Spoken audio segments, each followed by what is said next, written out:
ideas. What the hell is wrong with you? What the hell is wrong with you?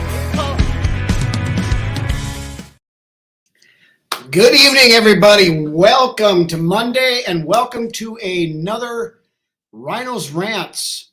Looks like we may have trouble streaming to Facebook. Keep trying. Let me know if it's resolved. Okay, I haven't seen that one before, but so apologize to the people that stream it off of Facebook. Looks like there may be some technical difficulties at the moment. If it doesn't pop up, then we will.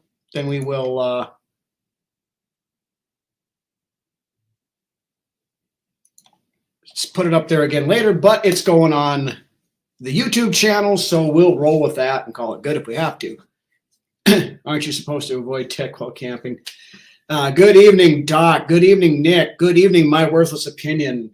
As our buddy Justin says, the best handle / username / whatever you want to call it on all of Viking social media.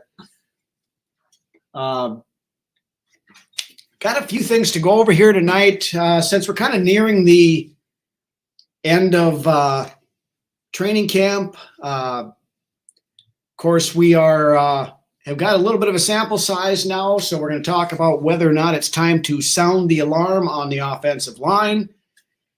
And I'm also going to give you my top 4 or 5 players here, depending on what I come up with, on who I think is in the running for Mr. Mankato, which, of course, if you guys don't know, Mr. Mankato is the kind of the guy that comes out of nowhere, the late round draft pick, the undrafted free agent type guy who makes a major splash in training camp and brings himself onto the roster. So, typical rules for the Mr. Mankato thing. You can't be first through a third round pick. So no, Jordan Addison cannot be Mr. Mankato. That kind of stuff, can't be, probably not some guy that's been around the block quite a few times, for a while. It's usually maybe a journeyman guy that hasn't done anything anyplace else, or like I said, late round rookie, undrafted free agents, that kind of stuff. So we'll hit that in a little bit. Couple of, noteworthy news items we'll talk about here real quick before we start. After the game on Saturday, the word came out on Sunday. I guess they made it official Monday morning. The Vikings signed another quarterback, former XFL star and been a journeyman with a few NFL teams so far. Jordan Ta'amu is now signed with the Vikings, which leads me to believe that Nick Mullins probably will not see a whole lot of time in this third preseason game. Honestly, I think we've seen enough out of Nick Mullins. I'd like to see Jaron Hall get the start against the Cardinals, and then let him go 3 quarters, whatever it is, and maybe have Jordan Ta'amu play the final quarter just to see what he's got. Other than that, Jalen Naylor returned to practice today for the first time in several weeks. Of course, he's been dealing with I believe it's a hamstring injury he was dealing with. He was back at practice today. It was non-padded. It was a walkthrough kind of thing, but he was back. He hasn't even been doing the walkthrough stuff for a while, so that's a good sign. Hopefully, maybe get to see a little bit of Jalen Naylor this weekend. Of course, with the signing of Jordan Ta'amu, we had to open up a roster space, so outside linebacker Curtis Weaver was waived. I don't know what your favorite Curtis Weaver moment was, but he's no longer with the team. And also, Jordan Addison returned to practice today off a concussion protocol, although he was wearing the red jersey, so still taking a little extra precautions with it. But sorry, I missed Friday's show. Had reception from camp, but had a bit too much fun. Had to nap. Hey, Doc, I can't fault the man for that. I mean, I know you've climbed to the top of a freaking redwood tree just to get reception to watch our shows before, so we'll cut you some slack on that one. Supposed to avoid tech while camping, yeah. Good evening, Reggie. The pitmaster is in the house. Hell, I've interrupted fly fishing on Hat Creek to find reception for BU. I remember the story as well, Doc. So anyway, I guess we'll start off by talking about whether or not we need to sound the alarm on the offensive line, particularly the backups. Looking at the starting guys, I'm still concerned with our starting group. I mean, Ed Ingram has not looked that great. Didn't look really good against Seattle last week. Of course, you didn't really see him this week. I have not seen Cleveland, have not seen Bradbury, of course. But looking at this past week versus Tennessee, I think there's a lot of cause for concern on this. I see Nick agrees with me here. Let's start off with the obvious one. Oli Udoh. I mean, we had the guy originally came in as a tackle. We moved him into guard. He was an absolute flaming dumpster fire there. Moved him back outside to tackle and played okay at the end of last year when he was forced to step in when Brian O'Neill went down with his Achilles issue. But this week against Tennessee, he looked like absolute garbage.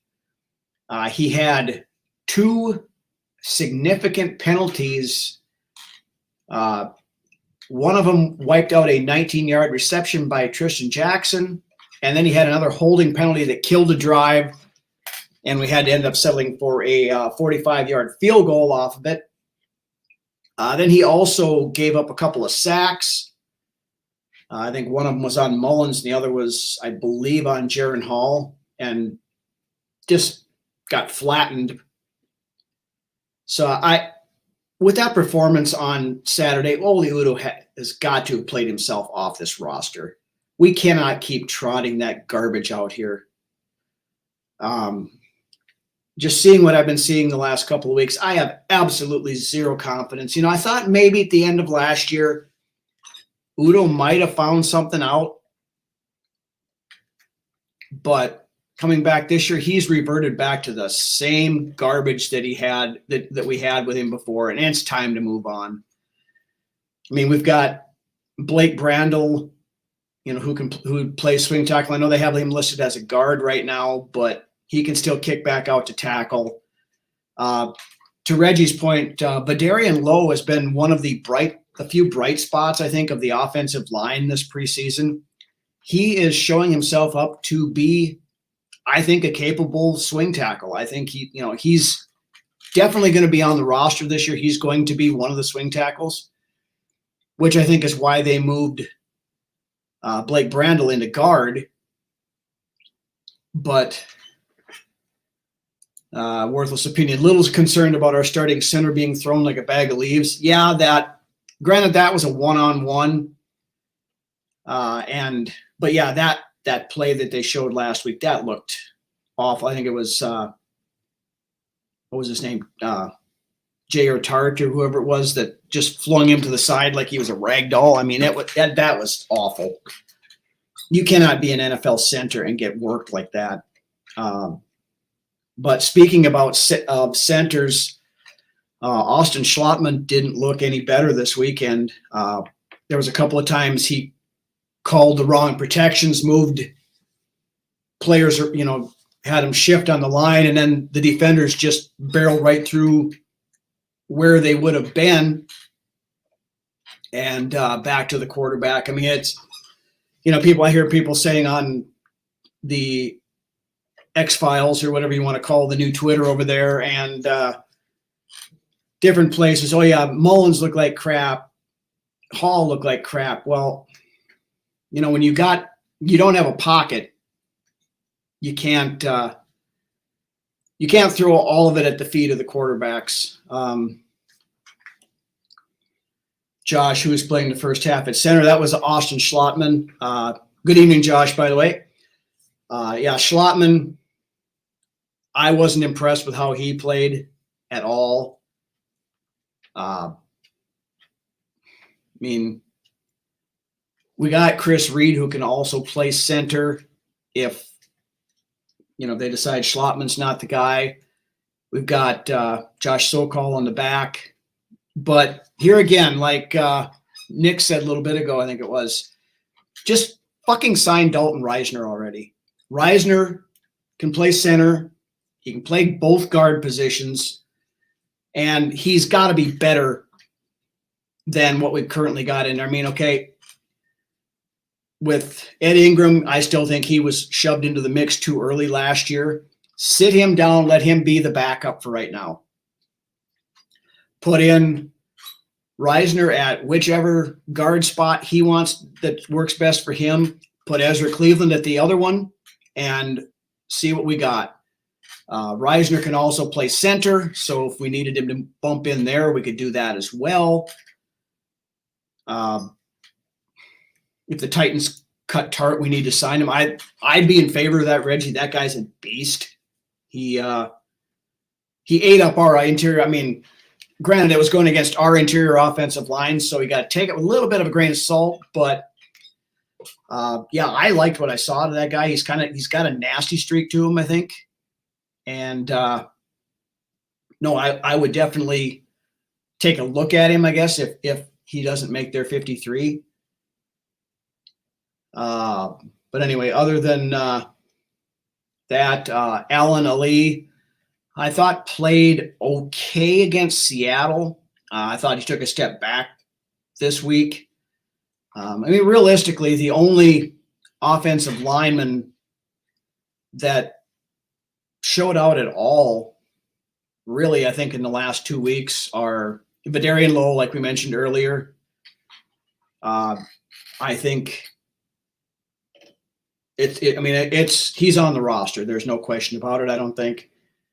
And Blake Brandel's been playing well enough to warrant a roster spot. It hasn't been spectacular, but again, we're playing him in a different position too, so there is that. I don't know. This is an ongoing thing. We talk about the freaking offensive line every goddamn year with this team, and I don't know why the front office does not take it more seriously. I mean, okay, Bradbury had a decent year last year. I mean, compared to Bradbury previous years, it was a good year. But we also saw it when he started going up against guys like Kenny Clark and Dexter Lawrence and guys like that, those big physical interior defensive linemen. Bradbury struggles. He doesn't have the leverage. He loses at the point of attack, and he ends up getting forklifted back into the quarterback's lap half the time. So, I mean, we signed him back. I mean, the contract is what it is. It's very easy to get out from under, especially after this year. So if Bradbury takes a step back again, then it's fairly easy to move on, or the price tag is reasonable enough to keep him as a backup if necessary. Like I said, the guards, there's no reason why we're not. I would love an explanation from Kwesi or somebody in the front office as to why Dalton Reisner's not in a purple jersey right now, because you cannot tell me that Reisner is worse than what we currently have at our guard spots. And I've heard the talk about, waiting until after week 1 to sign him so his contract's not guaranteed. If I'm bringing in Dalton Reisner, I'm signing him to a 2-year deal, at least 2 to maybe 3-year deal anyway. So it doesn't make a damn bit of difference if his contract is guaranteed or not. And with that, I mean, you wait till after week 1 to bring him in. We got to remember, we play in Philadelphia on Thursday night, week 2. You're going to give Reisner 2 days of practice before having to go to Philadelphia? Hey, good evening, Dave. No problem. Say, glad you're here. Just gotten in on the good stuff. So, Doc, maybe the money we need for JJ and KJ. There is that, but the thing, I mean, KJ Osborne, we're not gonna. I don't think he gets re-signed after this year, especially if Addison and Naylor show out to what we think they are. Okay, Doc, TJ, yeah, not JJ. Yeah, Hawkinson. The thing, we can franchise tag Hawkinson next year if we have to, and it's probably more reasonable than what we would end up paying him right now. I would prefer to get him signed and get it done with. Jefferson's still going into year 4, so technically we have 2 years of team control on Jefferson yet. So again, he's only going to get more expensive as the year goes on, but there is a little bit of leeway. Good evening, Thadir. Wish we had snatched up Kenyon Green or Zion Johnson draft last year. Yeah. Getting tired of talking about the O-line year after year. Yeah, it's rinse, lather, repeat. You know, the Vikings are going to disappoint us at some point in the playoffs, and the offensive line is going to suck. That's just the way it is around here. It seems like we haven't had a good offensive line since Hutchinson left, like I said. But you could get Reisner in here. We've got enough money to cover him right now. You figure it out. You do a 2 to 3 year deal. You can play with the money, backload it a little bit. And I mean, he's a better pass blocker than either one of the guys we've got. We know that. Suffers a little bit less in the run. Ezra Cleveland grades out better as a run blocker than Reisner does, and beyond that, there's still guys out there like Andrew Norwell, who's okay. He's older, but he's still a very good guard. Played for the Commanders for several years. I would definitely take a look at him as well. If there's whatever the mystery reason is why you haven't signed Reisner yet, take a look at Norwell. I know he's not the kind of guy that Kwesi's looking at, those guys, 25, 26-year-old guys coming off their first contract kind of thing, but you got to do something. And I mean, maybe somebody gets cut on the final cut down day where they're looking at that. I don't know. Maybe they got some intel on guys that they like that maybe aren't going to make their current teams. But here again, you bring somebody in now, you get them at least 2 weeks to prepare for week 1 against Tampa Bay. I mean, I'm not as concerned about Tampa Bay, but I'm more concerned about Philadelphia in week 2. I mean, we saw what happened last year. And now we got to go back there again in prime time on a short week with an interior offensive line that's got more holes in it than a block of Swiss cheese. It's concerning. It's very concerning, and I'm getting frustrated as hell having to talk about it all the time. But be that as it may, O-line is at least 2/5 of the way there. Yeah, that's true, Dave. I mean, if you want to look at the silver lining, we got the tackles figured out, but again, as we talked about earlier, the depth behind those 2 tackles, other than Vidarian Lowe, does not give me much confidence. But it is what it is at this point. Hopefully, they do something here in the next few days. Even a stud free agent needs time to understand the scheme. Absolutely, Doc. That's why I'm all for it. Now, granted, we do have a week off between the game, the final preseason game on Saturday and the season opener. So you do get a little time there. So if they determine after Saturday that we got to find something, then you do have a little time to get them ready. If they brought Reisner in, he wouldn't have been playing in the preseason anyway, I assume, but you still have him in there for practice. You have him in there for the joint stuff against Tennessee last week, Arizona this week, that kind of stuff. It just, I don't know, it's frustrating, but I could sit here and bitch about it for another hour, but I'm not going to do that to you guys. So So with that, we'll move on to a little more positive type news. And we're going to go through the list of guys that I think have a shot to be Mr. Mankato this year.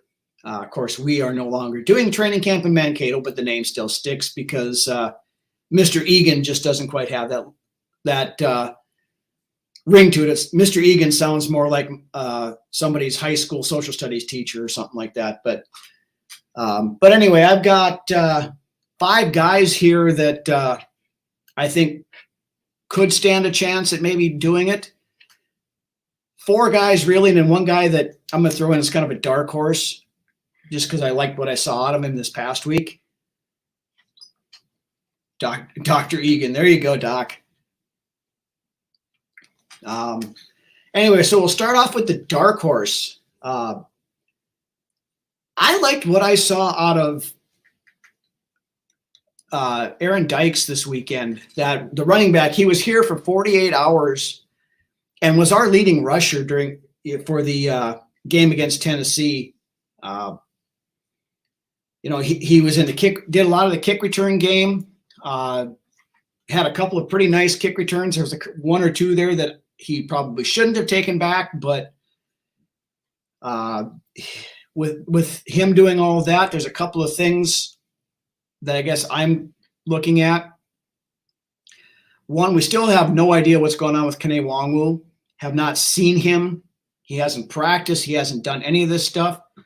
But so, with Dykes and having him do all the kick returns leads me to question if possibly Kene Nwangwu doesn't at least start the season on the PUP list, which would open up for the need for somebody to return kicks.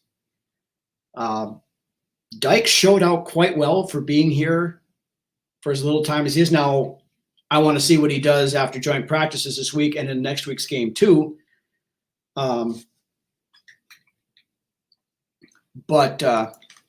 First impression, good job for the kid. Undrafted free agent. I think he was out of Richmond.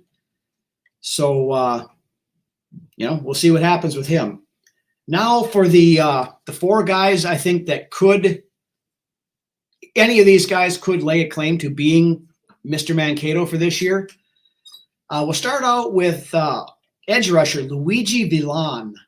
Now, last week against Seattle, Villan had himself a hell of a game. He had a couple of sacks. He had quarterback hits. He had all that other stuff. Little more, or not quite as flashy this week, but still solid in the time he played. He didn't play as much this week as he did last week. I think the staff has kind of liked what they saw out of him, so they got him a little bit and then set him on the sidelines. I think Villan makes the roster this year. He absolutely does. Kene Nwangwu and Josh Reed are mysteries. Absolutely, Dave. The thing that concerns me is they're not telling us what's going on with him. They're just undisclosed injuries. I think Reed is still even on the PUP list. He started off on the non-football injury PUP list and has not been activated. So, that's another concern with the offensive line. If he's not able to go, if the guys we had were okay, we're still thin at the position. Doc, just a tweak. Yeah. We all know what that means around here. Then my second contestant for Mr. Mankato, tight end Nick Muse. Last year didn't really see much out of him, but he has shown out a lot in both preseason games this year. I mean, he was the leading receiver on Saturday, played very well against Seattle, had the touchdown catch. He's going to make it a little bit difficult to decide whether or not they're going to keep 3 or 4 tight ends. Of course, Hawkinson, Josh Oliver are going to be your 1 and 2. KOC has came out and called Johnny Munt the best third tight end in the NFL. So I'm guessing Munt is safe. But Muse is going to make it tough. He's looked very good, very sharp. I think it might be a little tougher to get him to the over to the practice squad. Good evening, Justin. Glad you can make it. So we'll see, but Muse has done a fine job in training camp this year. Been impressed with him, so he's on my list. Then the next guy, I'm really starting to like this kid, cornerback special teamer Najee Thompson. This kid is going to make the 53-man roster as a punt gunner.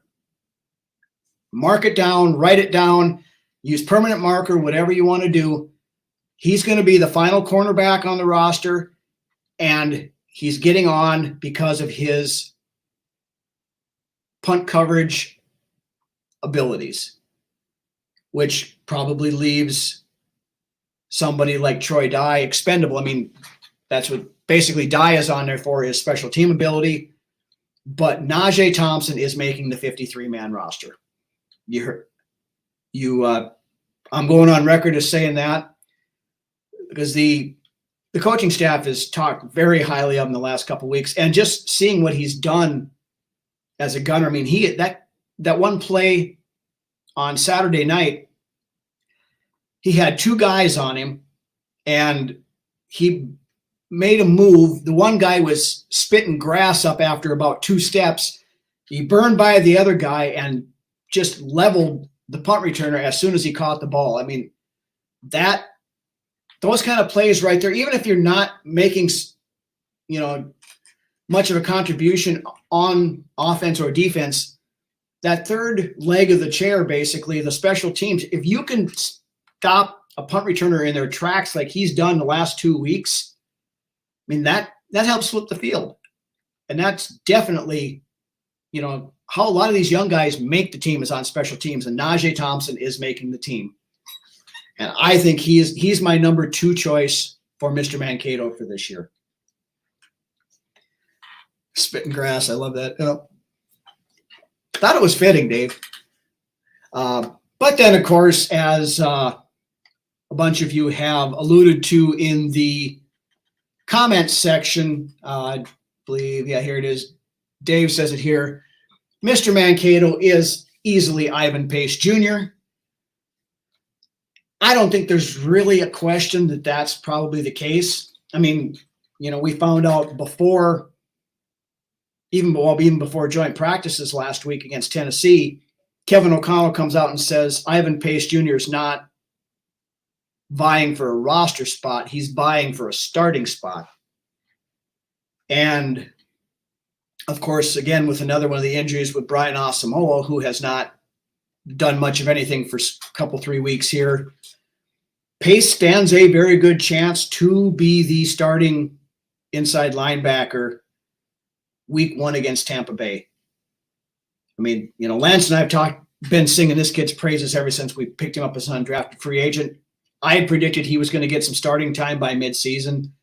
He may start the season as a starter. Again, his performance on Saturday wasn't quite as flashy as it was against Seattle, but he didn't play near as much either. But the plays he was in there, he was, again, around the ball all the time. He was plugging the holes. He was making plays. He knows where he needs to go on most plays. And, for a rookie, undrafted free agent, I'd said this once before, the kid gives me John Randall vibes. He's got a massive chip on his shoulder. He's out there to prove everybody wrong because they told him he was too small. They told him, that he can't play at that speed. Also, Dave Asamoah was back at practice today to see how he does versus the Cards. That's good news. I want to see Asamoah back because, I don't think it happens this year probably, but I believe next year your starting middle linebackers are going to be Pace and Asamoah. You still got Jordan Hicks in here, who's the veteran presence that is going to be in there now. If Asamoah plays like he's capable of, it is possible that Hicks gets unseated and becomes the backup too. So we'll see how that goes. But yeah, as far as Asamoah goes, like I said, there's always the story about John Randall when he came in for the tryout. originally they said, he said if he wasn't at a certain weight, they weren't even going to look at him. The guy goes and gets a log chain, wraps it around his waist underneath his sweatpants, and then goes on there just so he can basically make the weight that they wanted him to play at. And he goes on to be one of the greatest defensive tackles to play the game. I mean, he's obviously, you've got the Purple People Eaters, but John Randall is on that tier right below the Purple People Eaters. And, he's a Hall of Famer. And I mean, John Randall was my favorite player when he came onto this team. And I see a lot of John Randall type vibes, maybe not the loudmouth trash talking kind of stuff that Randall always did, because that was always made him so enjoyable to watch as well. But just the chip on his shoulder, the guy who's too small, the guy that everybody's saying can't do it. Pace is going to be on a mission to prove every single one of those people wrong. And I'm here for it. I think very highly of this kid. I couldn't have been happier when we got him, and I can't wait to see what he does when we get into games and start counting. Pace and Asamoah pair in the future.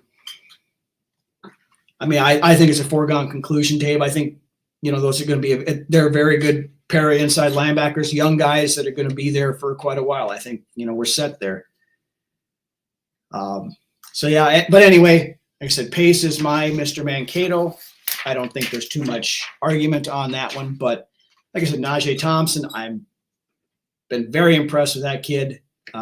He hasn't shown quite as necessarily as much in coverage, but just as a special teamer. And you need those guys. Dykes, I want to see what he does again this week.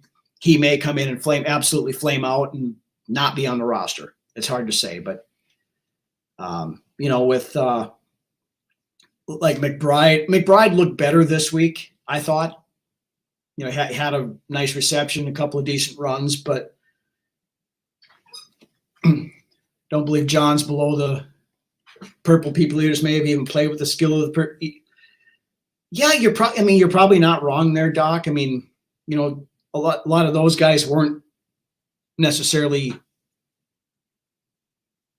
size-wise, what you see today either. I guess John Randall is my favorite Vikings player of all time, full disclosure, but I just put him just probably the 1A to the number one of the Purple People Eaters.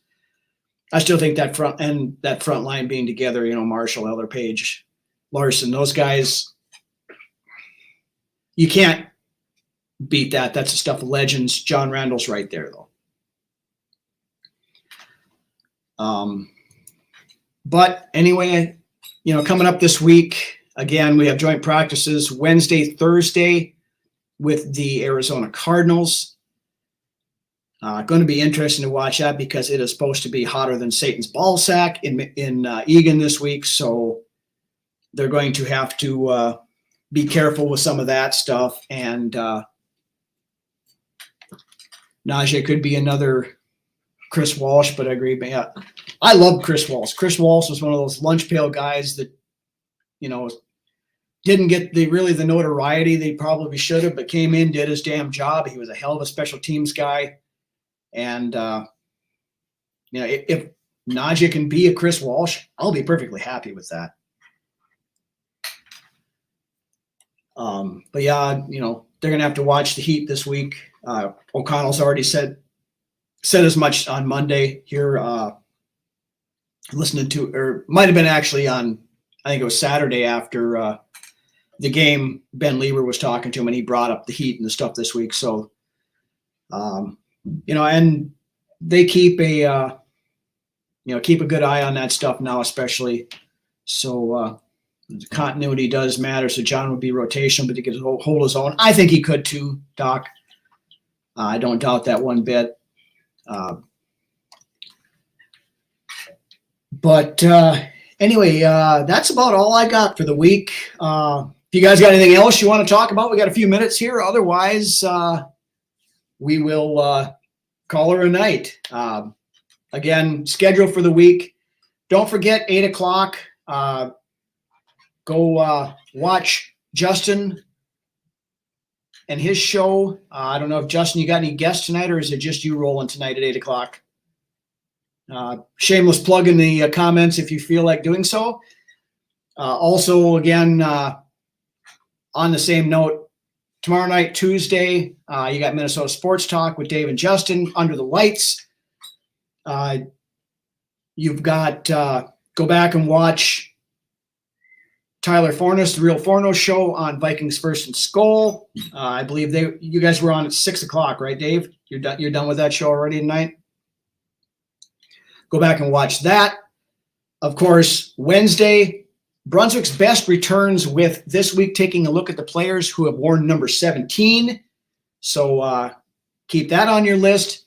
And again, regular studio show Friday night, where we will talk about the joint practices with Arizona and look forward to this weekend's game, talk about some of the last chance players, things like that.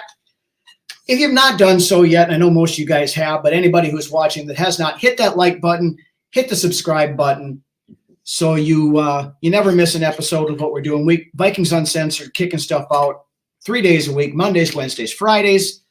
Mondays always live. Fridays is sometimes live, depending upon how our schedules work. But, love doing this with you guys. Thank you, everybody, for watching. Again, Dave, Doc, My Worthless Opinion, Thadir, Nick, all you guys watching in the comments. Real Forno Show is done, a little bit combative. Well, then I'm gonna have to go back and watch it afterwards. So keep that on your list. Go watch Justin at 8 o'clock, and then at 9 o'clock when Justin's done, go back and watch the Real Forno Show. Again, want to thank my Filipino fan club over there. Nanoy, BB Jen, Miss G, Wilma, all you guys over there watching halfway around the world. Again, thank you guys. Really appreciate it. And with that, ladies and gentlemen, have yourself a great Monday night, great rest of your week. Check us out Wednesday for Brunswick's Best, Friday for the studio show. And with that, skol, everybody. We'll see you on the next one.